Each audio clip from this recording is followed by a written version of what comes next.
আসসালামু আলাইকুম ওরহমতুল্লাহি ওবারাকাতুহ। সম্মানীয় ভাই ও বোনেরা, আজকে আমরা লাইলাতুল বারাত বা শবে বারাত সম্পর্কে 6টি বিষয় নিয়ে আলোচনা করব ইনশাআল্লাহ। নাম্বার 1, শবে বরাত কাকে বলা হয় বা শবে বরাত শব্দের অর্থ কী? নাম্বার 2, কোরআন ও হাদিসের আলোকে শবে বরাত পালনের বিধান কী? নাম্বার 3, শবে বরাতে কী নিয়মে ইবাদত করতে হয়, কত রাকাত নামাজ পড়তে হয়, কী নিয়ত করতে হয়, কী সূরা পাঠ করতে হয় ইত্যাদি। নাম্বার 4, শবে বরাতে সিয়াম সাধনা। নাম্বার 5, শবে বরাত সম্পর্কে সমাজে প্রচলিত বহু বিদআত। এছাড়া শবে বরাত সম্পর্কে আরও অনেক গুরুত্বপূর্ণ বিষয় নিয়ে এই ভিডিওর মধ্যে আলোচনা করা হবে ইনশাআল্লাহ। আল্লাহ তাআলা আমাদেরকে এই সমস্ত কথাগুলিকে মনোযোগ সহকারে শ্রবণ করা এবং সঠিকভাবে আমল করার তৌফিক দান করুন, আমিন। নাম্বার 1, শবে বরাত কাকে বলা হয় বা শবে বরাত শব্দের অর্থ কী? শবে বরাত ফার্সি ভাষার শব্দ। শব অর্থ রাত আর বরাত শব্দের অর্থ সৌভাগ্য। আরবিতে একে বলা হয় লাইলাতুল বারাত, অর্থাৎ সৌভাগ্যের রজনী। হাদিসের ভাষা অনুযায়ী মহান আল্লাহ তাআলা এ রাতে বান্দাদের গুনাহ মাফ করে দেন এবং জাহান্নাম থেকে মুক্তি দেন, সেজন্য ইহাকে লাইলাতুল বারাত বা শবে বরাত বলা হয়। নাম্বার 2, কোরআন ও হাদিসের আলোকে শবে বরাত পালনের বিধান কী? শবে বরাত ও তার ফাজাইল সম্পর্কিত অনেক হাদিসই হাদিসের কিতাবে দেখতে পাওয়া যায়। তার মধ্যে কিছু হাদিস সহিহ, কিছু হাদিস হাসান, কিছু হাদিস জাইফ অর্থাৎ দুর্বল, তবে অতি দুর্বল নয়। তদুপরি এ জাইফ হাদিসগুলো বহু সহিহ ও হাসান হাদিসের সমর্থন ও সহযোগিতায় আমলের যোগ্য হিসাবে মর্যাদা লাভ করেছে, যা উসুলে হাদিসের সর্বসম্মত নীতিমালা। সামগ্রিক বিচারে শবে বরাত একটি গুরুত্বপূর্ণ রজনী। এই রজনীতে আমাদেরকে বেশির থেকে বেশি ইবাদত করা দরকার। আল্লামা আব্দুল হাই লখনবী রহমতুল্লাহ আলাই আল আসারুল মারফুআ ফিল আখবারিল মৌজুআ পৃষ্ঠা নম্বর 80 থেকে 85তে পরিষ্কার লিখেছেন যে শবে বরাতে রাত্রি জেগে ইবাদত করা এবং যে কোনো নফল আমল যাতে আগ্রহ বোধ হয় তা আদায় করা মুস্তাহাব। এ বিষয়ে কোনো আপত্তি নেই। এ রাতে মানুষ যত রাকাত নামাজ পড়তে ইচ্ছা করে পড়তে পারে, তবে এ ধারণা ভুল যে এ রাতের বিশেষ নামাজ রয়েছে এবং তার বিশেষ পদ্ধতি রয়েছে। যেসব বর্ণনায় এ ধরনের কথা পাওয়া যায় সেগুলো মওযু। তবে এ রজনী একটি ফজিলতপূর্ণ রজনী এবং এ রজনীতে ইবাদত বন্দেগী করা মুস্তাহাব। এ বিষয়টি সহিহ হাদিস থেকেও প্রমাণিত। মোট কথা, এ রাতের ফজিলতকে অস্বীকার করা যেমন ভুল, তদ্রূপ মন গড়া কথাবার্তায় বিশ্বাসী হওয়াও ভুল।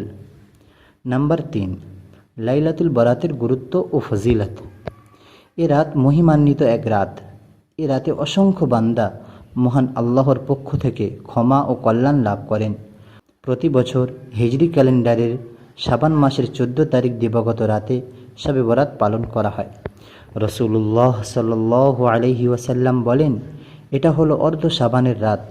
আল্লাহ তাআলা এ রাতে তার বান্দার প্রতি মনোযোগ দেন, ক্ষমা প্রার্থনাকারীদেরকে ক্ষমা করেন, অনুগ্রহ প্রার্থনাকারীদেরকে অনুগ্রহ করেন আর বিদ্বেষ পোষণকারীদেরকে ছেড়ে দেন তাদের অবস্থাতেই। তাবরানী শরীফ। এ রাতে আল্লাহ তাআলা বান্দাদের জন্য সাধারণ ক্ষমার ঘোষণা করেন। নবী করিম সাল্লাল্লাহু আলাইহি ওয়াসাল্লাম বলেন, এ রাতে আল্লাহ তাআলা বনু কালবের ছাগলগুলোর পশমের চেয়ে বেশি সংখ্যক বান্দাকে ক্ষমা করেন। ইবনে মাজাহ হাদিস নম্বর 1389।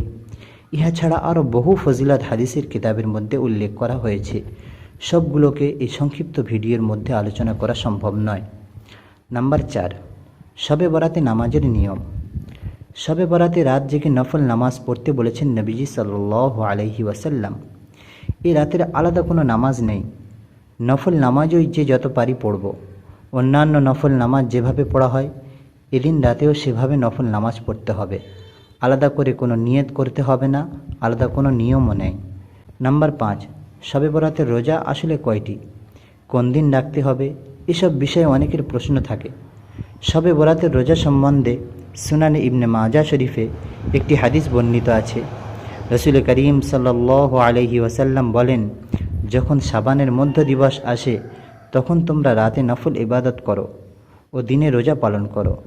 এই হিসাবে 14 শাবান দিবাগত রাতে ইবাদত করতে হয় এবং এ রাতেই সেহরি খেয়ে পরদিন 15 শাবানে রোজা রাখতে হয়। নাম্বার 6, শবে বরাত সম্পর্কে সমাজে প্রচলিত বহু বিদআত। শবে বরাতকে অস্বীকার করার যেমন সুযোগ নেই, তেমনই এতে বাড়াবাড়ি করাও যাবে না। বিদআত ও কুসংস্কার থেকে বেঁচে রসুল্লাহ সাল্লাল্লাহু আলাইহি ওয়াসাল্লামের তরিকায় আমল করেই কেবল এই রাতের ফজিলতের অধিকারী হওয়া যাবে। এ রাতে দীর্ঘ নফল নামাজ পড়া উত্তম, যাতে সিজদাও দীর্ঘ হবে। এছাড়াও এই রাতে একা একা কোরআন তিলাওয়াত, জিকির, আজকার ইত্যাদি আমল করা যায়। সম্মিলিত কোনো আমলকে এই রাতে আবশ্যকীয় মনে করা বিদআত। এই রাতের আমলসমূহ বিশুদ্ধ মতানুসারে সম্মিলিত নয়। নিরিবিলি ইবাদতের রাত শবে বরাত। পুরুষের জন্য তো ফরজ নামাজ অবশ্যই মসজিদে আদায় করতে হবে। তারপর পুরুষ ও মহিলা সাধ্য অনুযায়ী নিজ নিজ ঘরে একাকী নফল ইবাদত বন্দেগী করবেন। নফল আমলের জন্য দলে দলে মসজিদে এসে সমবেত হওয়ার কোনো গ্রহণযোগ্য প্রমাণ হাদিসে নাই, আর সাহাবা ইকরামের যুগেও এর রেওয়াজ ছিল না। তবে কোনো ঘোষণা ছাড়া এমনিতেই কিছু লোক যদি মসজিদে এসে যান, তাহলে প্রত্যেকে নিজ নিজ আমলে মশগুল থাকবেন। একে অন্যের আমলে ব্যাঘাত সৃষ্টি হওয়ার কারণ হবেন না। আর খেয়াল রাখতে হবে, এ রাতে জাগ্রত থাকতে গিয়ে ফজরের নামাজ যেন ছুটে না যায়। শবে বরাতের সারা রাতের আমলও ফজরের ফরজ নামাজের সমতুল্য হবে না। নাম্বার 2, আলোকসজ্জা করা। শবে বরাত উপলক্ষে রাস্তাঘাট, ঘর বাড়ি, মসজিদ, মাদ্রাসা সহ বিভিন্ন প্রতিষ্ঠানে আলোকসজ্জা করা হয়।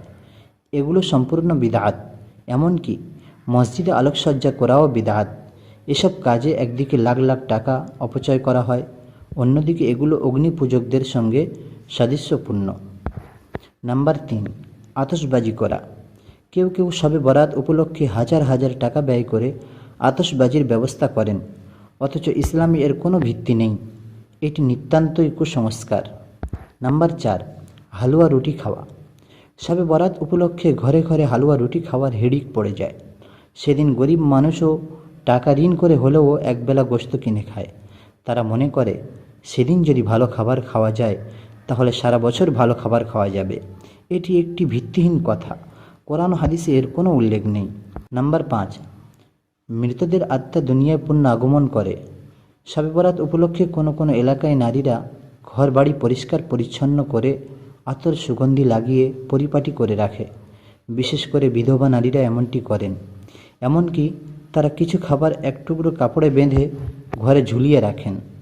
তাদের বিশ্বাস হলো তাদের মৃত স্বামী স্বজনদের আত্মা এ রাতে ছাড়া পেয়ে নিজ নিজ পরিবারের সঙ্গে দেখা করতে আসে। এমন বিশ্বাস মূর্খতা ছাড়া কিছুই নয়। মানুষ মারা গেলে তাদের আত্মা আবার দুনিয়াতে ফিরে আসা মুসলমানের আকীদা নয়। নাম্বার 7, নির্দিষ্ট নিয়মে নফল নামাজ পড়া। কোনো কোনো এলাকায় এ রাতে এক অদ্ভুত পদ্ধতিতে 100 রাকাত নামাজ আদায় করা হয়, যাকে বলা হয় সলাতুল আলফিয়া। এই নামাজে প্রতি রাকাতে সূরা ফাতিহার পর 10 বার সূরা ইখলাস পাঠ করে।